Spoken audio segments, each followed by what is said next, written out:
O caminho é estreito, a porta é também. Tudo está feito, não demores, vem. No portal da vida, Cristo acharás. Ao findar da lida, lá no céu tu estarás. Olá, meus irmãos, a paz do Senhor, tudo bem?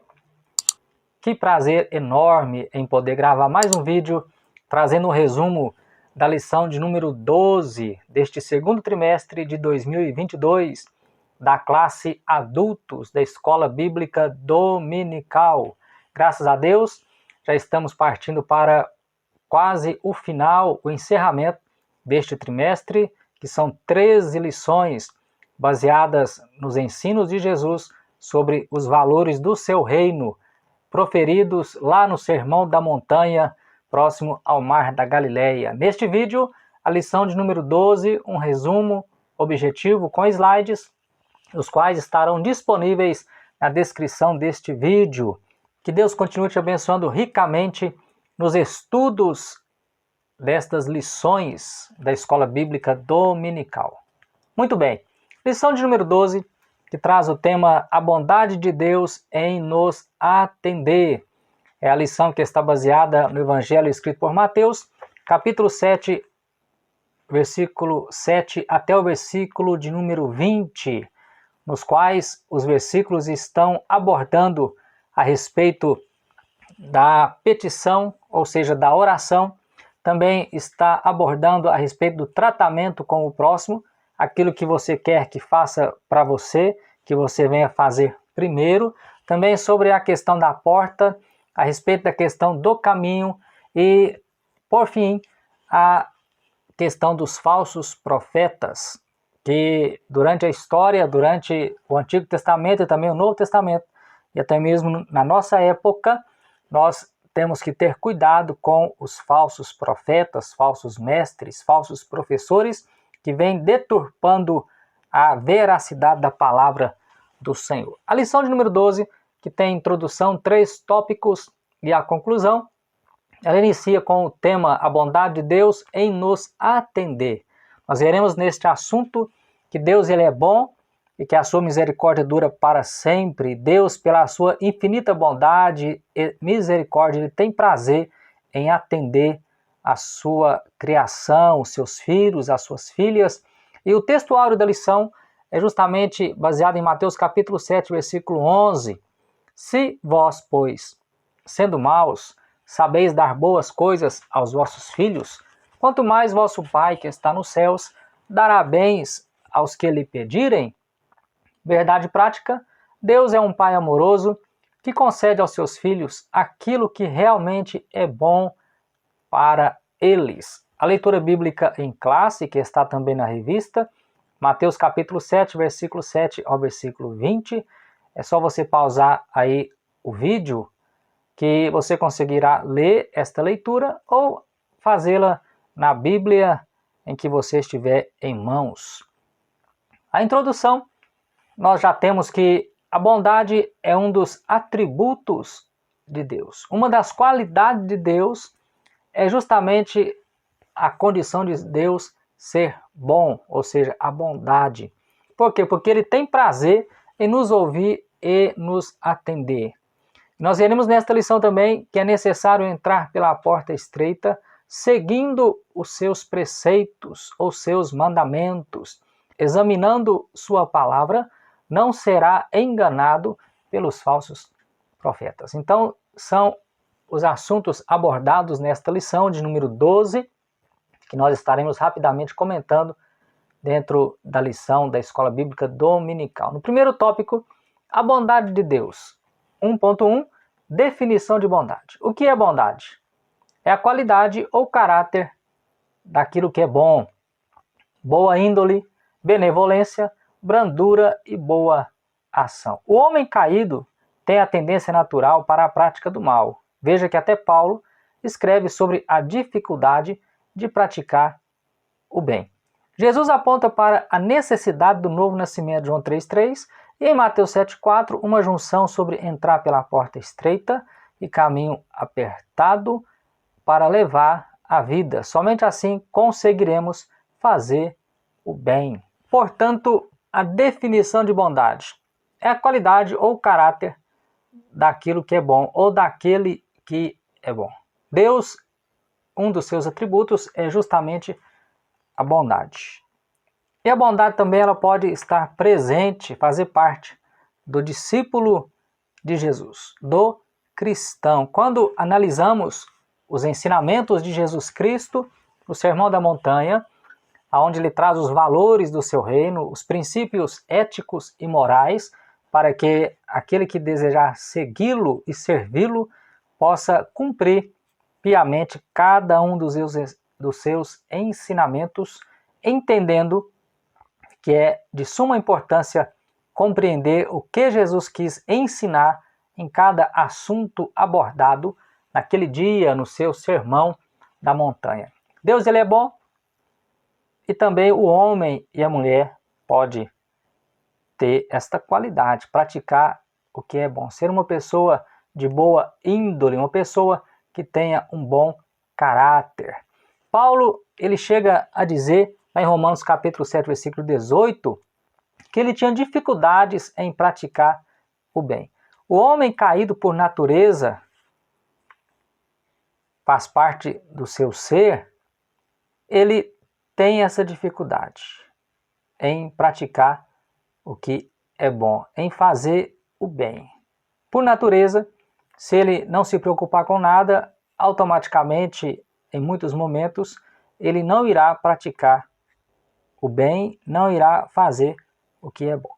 Jesus aponta para a necessidade do novo nascimento, João 3,3, e em Mateus 7,14, uma junção sobre entrar pela porta estreita e caminho apertado para levar a vida. Somente assim conseguiremos fazer o bem. Somente aquele que entra pela porta, somente aquele que entra pelo caminho apertado, caminho difícil, um caminho de renúncia, ele irá conseguir praticar o bem.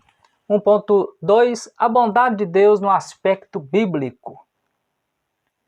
A bondade de Deus no aspecto bíblico, como aquilo que é bom. Nós vemos na Bíblia Sagrada que Deus, ele é bom. Salmo 34, verso 8, nós vemos ali o salmista dizendo que Deus é bom. Mateus capítulo 19, versículo 16 ao 26, quando aquele jovem rico aborda o mestre para saber o que fazer para herdar a vida eterna, o Senhor fala sobre os mandamentos, ele diz que observava e guardava os mandamentos, e aí Jesus diz para aquele jovem vender tudo que ele tinha e doar. Aquele jovem, ele sai triste, e aí Jesus entra com aquele assunto sobre quão difícil um rico entrará no reino de Deus ou no reino dos céus.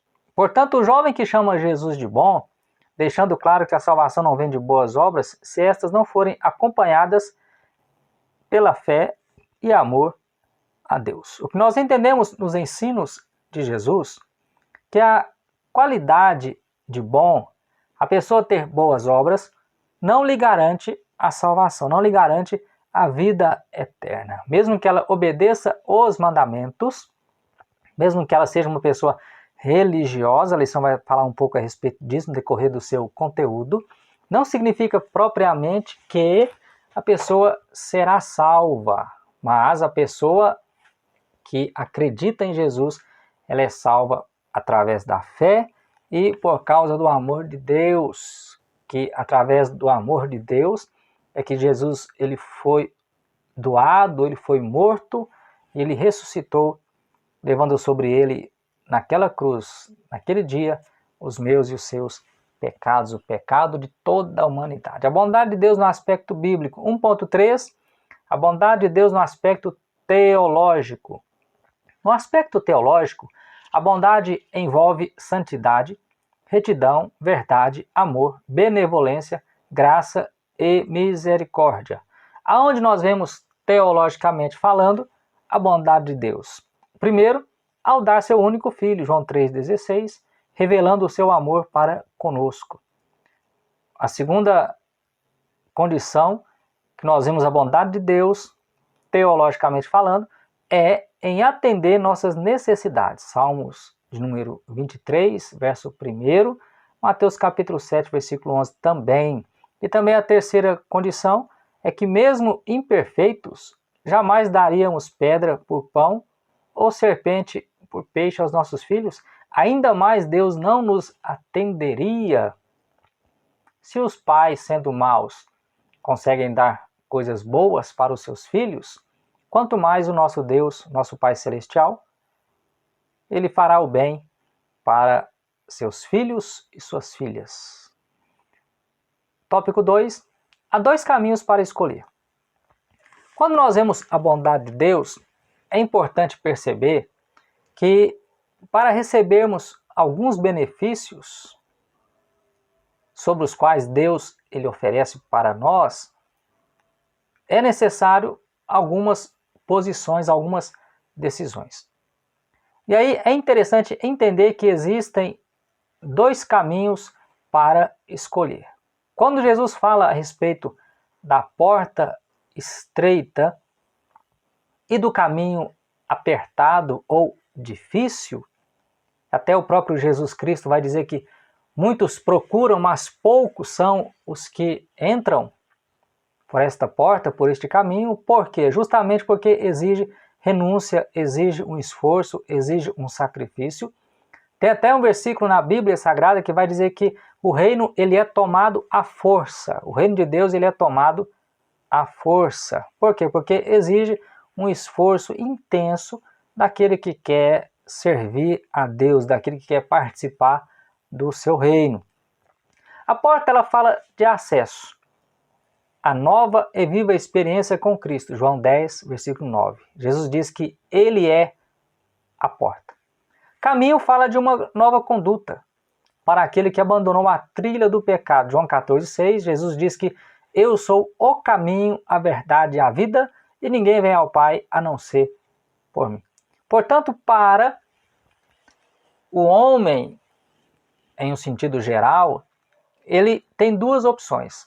Ou o caminho que leva para a vida eterna, ou o caminho que leva para a morte. Para ele trilhar o caminho, ele precisa escolher qual a porta. Ele precisa entrar na porta correta, que é Jesus. Quando Jesus usa essas comparações, Jesus ele usava analogias de acontecimentos corriqueiros e conhecidos dos seus ouvintes nos seus dias, durante o seu ministério.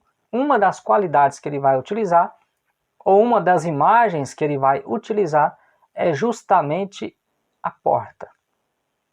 Por quê? Porque a maioria das cidades, nos tempos de Jesus, elas eram cidades muradas e que tinham portas grandes e também portas pequenas. E a cidade de Jerusalém, também murada, ela tinha portas largas e portas estreitas. À noite, as largas eram fechadas e ficavam somente as estreitas. E essa porta estreita, justamente essa porta estreita, que Jesus diz que é difícil entrar por ela, ela era chamada de fundo de agulha, exigindo muito sacrifício para quem quisesse passar por ela, ao ponto de ser difícil até de um camelo entrar por aquela porta. Em muitos momentos, dependendo da porta estreita ou do fundo de agulha, de uma agulha como essa, que no caso é uma porta pequena, a pessoa para entrar por ela precisava se agachar para entrar dentro da cidade. Nós vivemos um evangelho hoje que em muitos segmentos o evangelho ele já não exige renúncia, ele já não exige sacrifício, já não exige que a pessoa entre pela porta apertada, nem pelo caminho estreito ou difícil, porque prega-se que apenas a pessoa tendo fé, por causa da graça de Jesus, ela será salva. Mas se você junta todo o conteúdo bíblico, você perceberá que as obras não salvam. A pessoa, para ser salva, ela precisa acreditar em Jesus. Por quê? Porque o preço alto foi pago pelo pecado, a sentença ela foi cumprida, a dívida ela foi rasgada, mas cabe ao homem também tomar a sua decisão, se ele realmente servirá ao Senhor ou não. E uma vez que ele passa pelo novo nascimento, pela regeneração, ele automaticamente entende que deverá produzir boas obras, não para ser salvo, mas porque ele é salvo. Então, a porta estreita fala justamente de uma portinhola chamada de fundo de agulha. Não é o fundo de uma agulha de costura, aquelas agulhas de metal ou de madeira, não.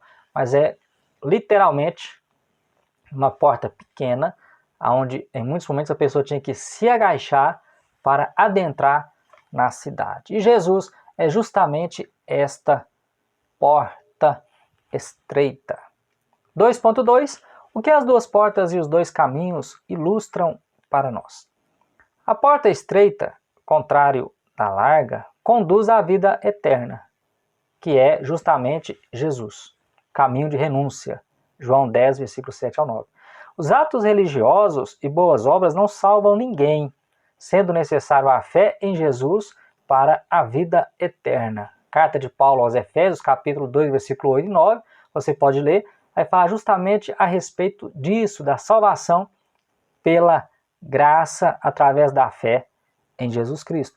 Olha só, pois é pela graça que sois salvos por meio da fé, e isso não vem de vós, é dom de Deus, não das obras para que ninguém se glorie. Lucas 3:24, Jesus diz, porfiai por entrar pela porta estreita, porque eu vos digo que muitos procuraram entrar e não poderão entrar pela porta estreita. Porfiar significa justamente esforçar-se com zelo extremo, empenhar-se em obter algo, ou seja, a pessoa tem que se dedicar, tem que se esforçar para conseguir entrar pela porta estreita. E aí não passa bagagem, não passa mercadorias. Em alguns comentários chega a dizer que as obras da carne também não passam nesta porta. Por quê? Porque é a pessoa, através de uma vida de renúncia, através de uma vida de sacrifício, ela decide por conta própria entrar pela porta estreita que é Jesus. A religiosidade não salva ninguém. As boas obras não salvam ninguém. Mas somente a pessoa bendita de Jesus que é suficiente para salvar o ser humano. E ele já fez a sua parte, o seu sacrifício. Você tem feito o seu? De entrar pela porta estreita? 2.3. A escolha entre os dois caminhos. Dois caminhos, vida ou morte. Profeta Jeremias, capítulo 21, versículo 8. Nós vamos entender que existem dois caminhos. O caminho que leva para a vida e o caminho que leva para a morte. No mundo em que nós vivemos hoje, na nossa sociedade hoje, muita coisa já está relativa. O que eu falo que é certo, outra pessoa fala que é errado. O que eu falo que é errado, outra pessoa fala que é certo. E aí muitas pessoas estão se deixando levar pela falta de conhecimento, por isso que estão perecendo. Compram produtos ungidos, compram serviços religiosos, sendo que o que era necessário ser pago, Jesus já pagou. Basta examinar as Escrituras, estudá-las, assimilar conteúdos verdadeiros baseados na Bíblia Sagrada e tirar a conclusão do que é certo ou errado. Por mais que uma pessoa venha ter uma boa oratória, usar até mesmo o próprio nome do Senhor, que assim diz o Senhor, isso não significa automaticamente que a pessoa está sendo usada por Deus. Muitos optam pelo caminho espaçoso, amplo, pois não há restrições, limites, tudo é permitido. Primeira carta de Paulo aos Coríntios, capítulo 10, verso 23, ele vai dizer que todas as coisas me são lícitas, mas nem tudo convém. Ou seja, poucos optam pelo apertado, pelo difícil. Se você parar para pensar e analisar, quando você entregou a sua vida para Jesus, quando confessou a Jesus como seu único e suficiente Salvador, para a nossa época de agora, para tudo aquilo que estamos ouvindo, todo tipo de conhecimento, ainda mais com a tecnologia, com a rede social, com a internet, não está fácil entender o que é verdadeiro e diferenciá-lo do que é falso. Mas através da Bíblia Sagrada, se você lê a Bíblia Sagrada, uma tradução que seja fiel, que seja corrigida, que seja autêntica, você não será enganado. Você perceberá que existem muitas teorias que estão sendo criadas e querem colocar a força nas famílias que estão contradizendo a palavra do Senhor. Terceiro e último tópico, a mentira dos falsos profetas. Cuidado com as falsas aparências. 3.1. Jesus adverte contra os falsos. Por quê? Porque são perigosos, seduzem e levam ao erro, e são lobos disfarçados de ovelhas. O lobo é um predador de ovelhas. E nos tempos de Jesus, os falsos profetas, falsos mestres, comparados a um lobo devorador, ele se disfarça de uma tal maneira que dificilmente é possível identificá-lo em meio às ovelhas.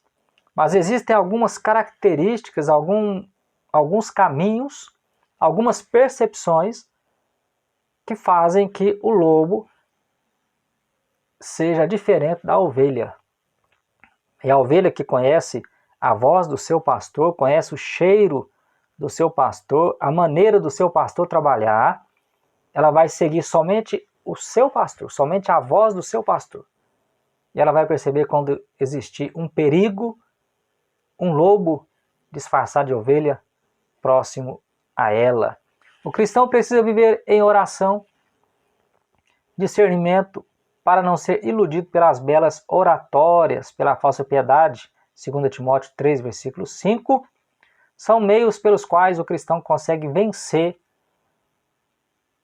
os enganos que estão presentes no nosso meio. Até nos tempos de Jesus, ele teve dificuldades com os falsos mestres. E nós hoje também temos dificuldades, mas assim como Jesus não se acovardou, não teve medo, mas pela sua própria palavra, assim como ele venceu as tentações do diabo no deserto, nós temos também a capacidade, se examinamos as Escrituras, como o obreiro que saiba manejar bem a palavra do Senhor, nós conseguiremos vencer os paradigmas da nossa geração. Ele adverte logo após falar da porta e caminho. Depois que Jesus fala a respeito da porta estreita e do caminho apertado ou difícil, ele vai dar sequência falando sobre o lobo, sobre o enganador no meio do povo. Quantos lugares que existem pessoas que estão deturpando a palavra, que estão adulterando a palavra. Ah, mas naquela época era diferente. Hoje já é assim. Mas e a Bíblia Sagrada? O que a Bíblia diz sobre aquele determinado assunto? Tem assuntos que a Bíblia ela não proíbe e nem orienta fazer. Mas tem comportamentos que a Bíblia ela é enfática ao condenar, ao orientar. Então cabe uma vida de oração, de discernimento, de direção do Espírito Santo e estudo sistemático também da palavra do Senhor. Como tem as doutrinas bíblicas que não mudam com o tempo. 3.2. Como detectar os falsos profetas? Como eu vou saber se uma pessoa é falso ou verdadeiro? Através dos seus ensinos. Eles minimizam a Cristo e glorificam a si mesmos. Quantos pregadores de hoje, que quando vão em um evento ou em um culto, falam mais de si mesmos do que de Jesus Cristo, do que da sua palavra. A boca fala daquilo que está cheio, o coração. Se uma pessoa está com o coração cheio da palavra, ela vai falar da palavra. Mas se não está, ela vai falar daquilo que está cheio, ocupando o seu coração. Uma das características é esta. O falso profeta, ele quase não fala de Jesus. Quase não fala da Bíblia. Somente revelações e coisas de si mesmo. Pelos seus frutos, Mateus capítulo 7, versículos 16 e 19, você vai perceber que uma árvore, mesmo que ela esteja bonita, cheia de folhas, dando muita sombra, frondosa, mas ela não dá frutos. Ela não dá bons frutos. Pelo fruto da árvore se conhece a árvore. A pessoa pode falar bem, pode cantar bem, pode pregar bem, pode ensinar bem. Mas como é o seu comportamento fora daquele momento? Fruto refere-se ao caráter e conduta. É o comportamento da pessoa, como a pessoa age, como a pessoa fala, o que ela decide, como ela anda, como ela trata as demais pessoas, o que ela ensina, o que ela prega, é o seu fruto. Outra doutrina que não se conforma com as sãs palavras de Jesus Cristo. 1 Timóteo 6, versículo 3. É aquele tipo de falso profeta que ensina totalmente distorcido do que ensina a própria palavra do Senhor. 3.3. Uma análise criteriosa. É importante eu e você, independente do segmento, fazer uma análise criteriosa daquele que prega e daquele que ensina, daquele que profetiza, daquele que usa o nome do Senhor. Por quê? Porque no Antigo Testamento e no Novo Testamento, muitos falsos profetas surgiram. E aí eu coloquei o exemplo do profeta Balaão, que deixou-se vender e ensina ao rei Balaque uma maneira de prejudicar o povo de Deus através das moabitas. Tem muita gente usando o nome de Deus que usa a sutileza para tirar vantagem do povo de Deus. Mas cada um dará conta de si próprio. Profetizam o que desejam ouvir e usam o nome de Deus. É o famoso Deus vai te dar o carro, Deus vai te dar a casa, Deus vai te dar riqueza, Deus vai te dar fortuna, sendo que o que Deus planejou e deu ao homem é o perdão, a salvação, a vida eterna. O homem pode prosperar? Sim, muitos personagens bíblicos eram ricos. Nada impede do cristão ser bem próspero, bem de vida. Mas o que não podemos pregar é somente que Deus vai fazer, que Deus está abrindo, que Deus vai dar, que Deus vai te exaltar. Não é este o evangelho de Jesus Cristo genuíno. Jesus faz o alerta, Mateus 24:11, que surgirão muitos falsos profetas e enganarão a muitos. Então está aí um resumo da lição de número 12, que traz o tema a respeito da bondade de Deus em nos atender. Deus, ele tem prazer em nos atender. Ele é um Deus misericordioso, ele é um Deus bom. Ele ouve as orações do seu povo e segundo a vontade dele é que ele vai atender. Se ele fizer, ele é Deus. Se ele não fizer, ele continuará sendo Deus. E a conclusão diz o seguinte: Deus é bom e partilha a sua benignidade com as suas criaturas, cuidando delas, boas ou más, tanto materiais quanto espirituais, como a salvação, resultado da graça e do seu amor. Estejamos sempre alertas, identificando os falsos ensinos. Que Deus te abençoe ricamente em nome de Jesus.